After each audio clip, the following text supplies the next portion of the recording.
Budi. Oh iya Bu. Iya Bu. Mari silakan masuk.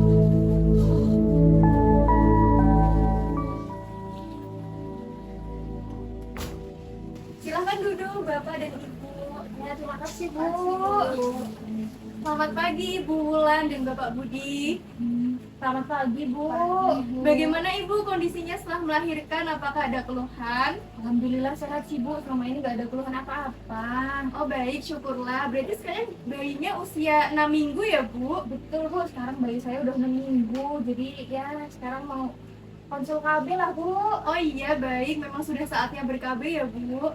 Tapi sebelum saya jelaskan metode KB-nya apa saja, apakah sebelumnya Ibu akan berencana menunda kehamilan dan berapa lama? Rencana sih saya pengen nunda dulu lah Bu. Sekitar 2-3 tahun lah Bu lah. Nunggu adanya besar dulu. Oh baik. Ibu sebelumnya ini full ASI ya bayinya? Iya Bu. Alhamdulillah sampai sekarang sih full asinya. Oh iya, berarti saya akan menjelaskan metode KB yang aman untuk ibu menyusui ya Bu dan tidak mengganggu ASI. Nah, yang pertama ini Ibu bisa lihat di sini ada metode yang namanya MAL. Jadi MAL ini metode amenorrhea laktasi. Ini merupakan KB alami Bu, karena kan Ibu ini masih menyusui, belum haid dan usia bayinya belum 6 bulan. Jadi KB ini akan efektif untuk Ibu. Oh jadi gitu ya Bu ya. Iya, betul Bu. Namun KB ini hanya bersifat sementara Bu. Jadi nanti kalau ibu sudah mulai subur lagi, sudah mulai haid lagi, terus bayi ibu sudah mulai MPASI, mungkin ibu harus berganti metode yang lain untuk menunda kehamilan. Berarti ini belum terlalu aman ya Bu ya untuk jangka lama. Betul, ini untuk jangka pendek saja Bu, tidak untuk jangka panjang karena kan hanya bersifat sementara. Dan KB ini itu juga harus ibu posisinya menyusui terus, bayinya belum diberi MPASI agar efektif. Nah, untuk pilihan selanjutnya itu ada AKDR Bu, atau alat kontrasepsi dalam rahim, atau yang biasa disebut dengan IUD atau spiral. Mungkin Ibu pernah mendengar ya alat KB ini. Iya Bu, saya pernah dengar kalau spiral-spiral ini. Tapi katanya ada yang takut pasangannya. Itu gimana Bu? Nah, memang IUD ini atau spiral itu memang alat yang akan ditanam di rahim Bu. Tidak usah takut, mungkin beberapa ibu memang sebelum proses pemasangan itu takut Bu, tapi ini prosesnya cepet kok Bu. Mungkin hanya 10 menit dan efek sampingnya mungkin hanya terasa mulas ringan saja. Kalau untuk asinya aman ya Bu ya? Aman Bapak, ini tidak mengganggu ASI dan sangat efektif, bisa digunakan jangka panjang, bisa sampai 10 tahun. Dan nanti kalau misalnya ibu pengen hamil lagi, itu bisa langsung dilepas dan bisa subur kembali. Terus kalau untuk haid gimana Bu? Nah, kalau untuk haidnya mungkin di awal pemasangan itu bisa haidnya lebih banyak atau lebih sedikit karena kan akan menyesuaikan dulu ya Bu. Tapi nanti setelah kelamaan itu akan teratur lagi kok Bu haidnya. Oh iya.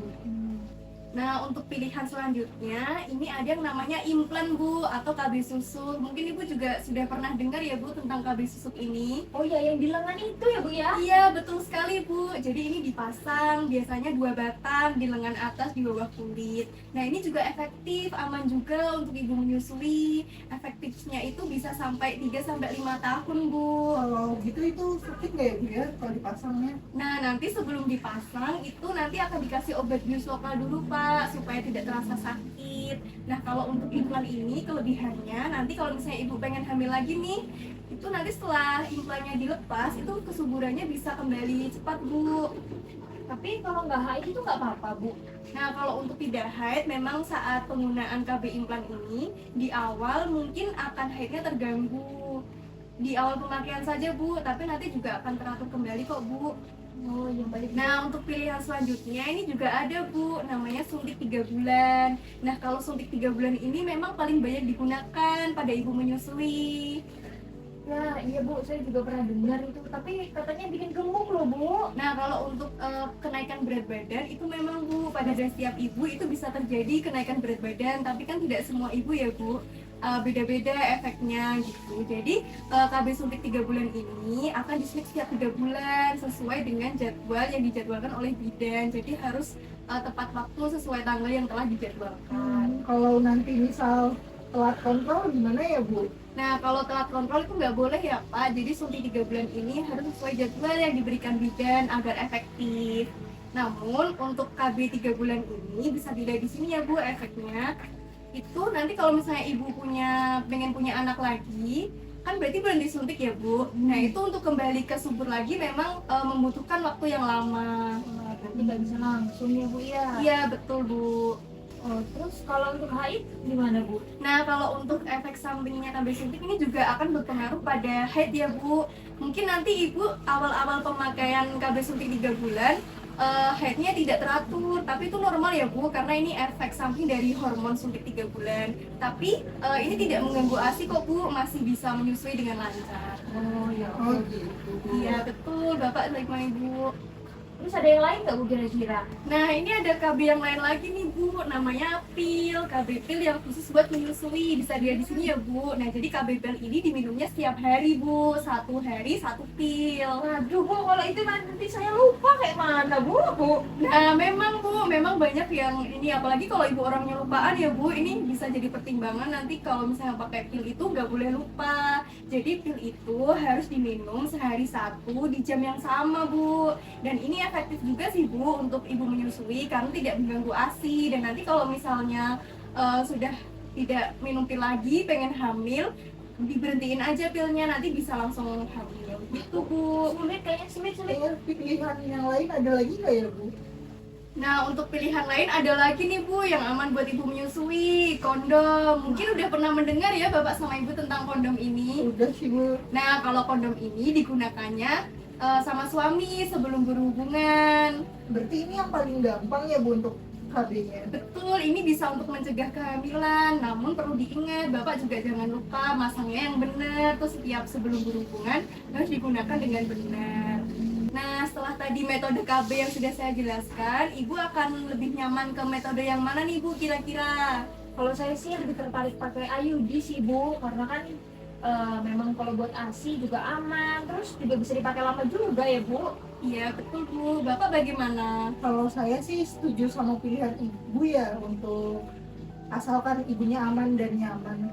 Oke, baik. Jadi Ibu sama Bapak setuju ya. Bapak juga setuju kalau Ibu pakai KB spiral ini atau IUD. Sebelumnya Ibu berarti sudah paham ya Bu tentang yang saya jelaskan tadi mengenai KB IUD. Alasannya apa nih Bu memilih KB IUD? Ya itu tadi sih Bu, karena kan aman buat ASI, bisa dipakai lama. Terus kalau misalnya nanti saya tiba-tiba mau punya anak, bisa langsung dilepas. Iya betul sekali Bu. Berarti Ibu sudah paham ya tentang penjelasan KB IUD tadi yang sudah saya jelaskan.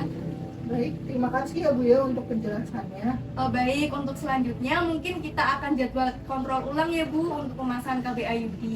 Ya, jadi nanti sebelum pemasangan saya akan jelaskan dulu kepada Ibu proses pemasangan bagaimana, prosedurnya bagaimana. Dan sebelum pemasangan nanti juga Ibu harus mengisi lembar persetujuan dulu sebelum tindakan pemasangan IUD. Apakah Ibu setuju? Oke Bu, setuju Bu. Nanti mungkin tunggu info lanjutnya Bu ya. Iya, baik. Nanti saya jadwalkan ulang ya Bu. Ya Bu, Baik Bu, terima kasih Bu ya. Makasih ya Bu ya sudah menjelaskan semuanya. Mungkin ya kita bisa langsung pamit ya Pak. Ya Pak. Iya, baik, sama-sama Bapak Ibu. Semoga Ibu sehat selalu, bayinya juga sehat, asinya juga lancar. Terima kasih. Terima kasih Bu. Sama-sama. Pamit ya Bu. Bidan yang baik bukanlah yang paling banyak tahu, melainkan yang paling mau mendengarkan setiap cerita klien. Karena terkadang yang paling dibutuhkan seorang bukanlah jawaban yang cepat, melainkan seseorang yang bersedia hadir dan memahami ketika ilmu bertemu dengan ketulusan dan pengetahuan berpadu dengan empati. Maka pelayanan kesehatan berubah menjadi bentuk kepedulian yang menguatkan, menenangkan, dan memberi harapan.